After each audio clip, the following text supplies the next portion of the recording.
चलो अगला क्वेश्चन देखते हैं।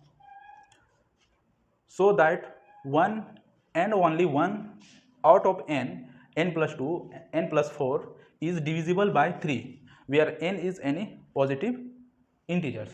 ये 2008 में सीबीएसई बोर्ड 2008 में आया हुआ क्वेश्चन है ना। और सीबीएसई बोर्ड में कोई भी बोर्ड जब 10th बोर्ड हम लोग देते हैं तो वो क्वेश्चन जो है हर 1-2 साल में रिपीट होता ही है।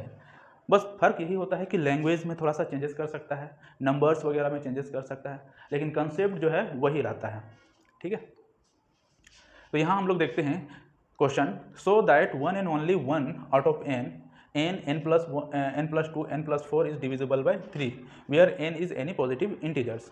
ठीक है, तो यहाँ पर जो दिया हुआ है n दिया हुआ है, n plus 2 दिया हुआ है, n plus 4 दिया हुआ है, तो यहाँ पर ये 3 से डिविजिबल है कि नहीं है ये हम लोग को चेक करना है। ठीक है, तो चलो देखते हैं कि हम लोग का ये 3 से डिविजिबल है कि नहीं है। Solution.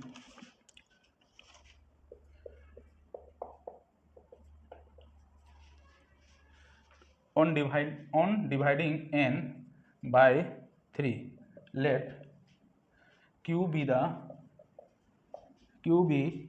quotient and r be the remainder। r be the remainder, then n equal to 3q plus r where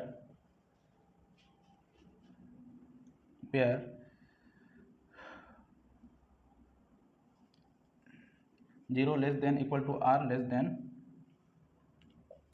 3 and r equal to 0, 1, 2।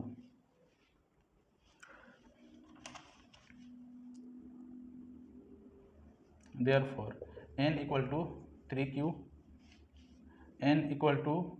3q plus 1 and n equal to 3q plus 2। Case 1, if n equal to 3q then n is divisible by 3। Case 2, if n equal to 3q plus 1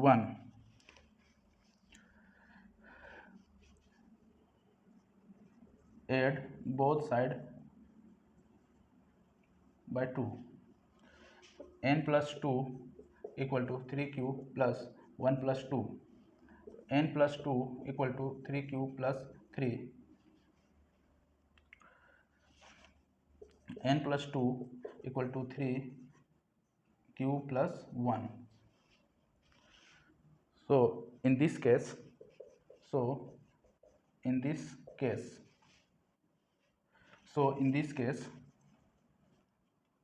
n plus 2 is divisible by 3। Case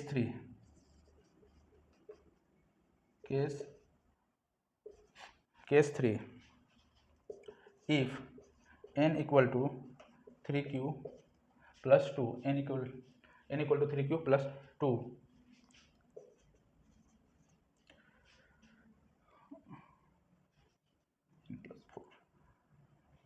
add both side by 4, we get n plus 4 equal to 3q plus 2 plus 4।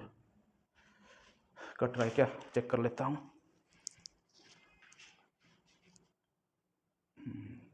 अब आगे नहीं जाएगा।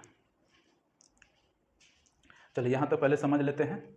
Question बोल रहा है सो that one and only one out of n plus 2 and n plus 4 is divisible by 3 where n is any positive integers, है ना। n plus 2 n plus 4 3 से डिविजिबल है और n जो है कोई पॉजिटिव नंबर है, पॉजिटिव इंटीजर्स है।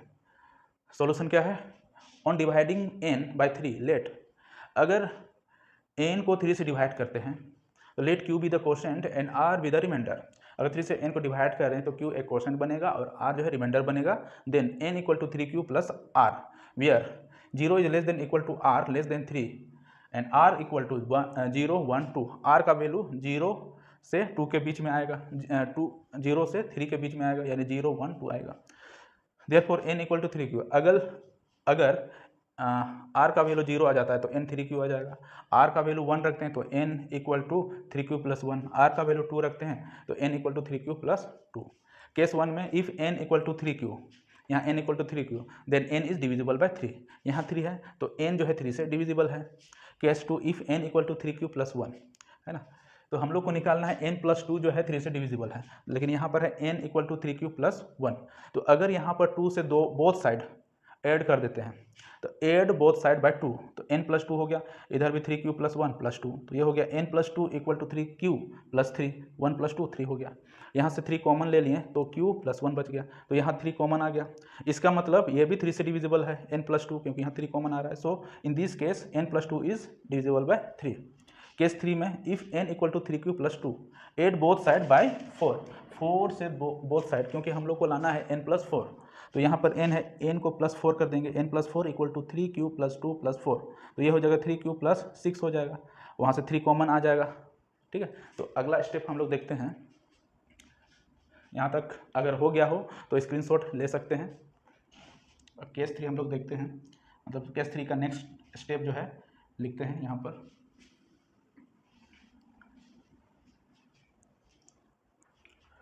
यहाँ हो गया n plus 4 equal to 3q plus 6, तो यहाँ पर हो जाएगा n plus 4 equal to 3 common आ जाएगा तो q प्लस 2 हो जाएगा। ठीक है, so in this case n plus 4 is divisible by 3, divisible by 3। ठीक है, तो इस तरह से हम लोग ये क्वेश्चन हम लोग बनाएंगे। ठीक है, आप लोग प्रैक्टिस करके देख लीजिएगा।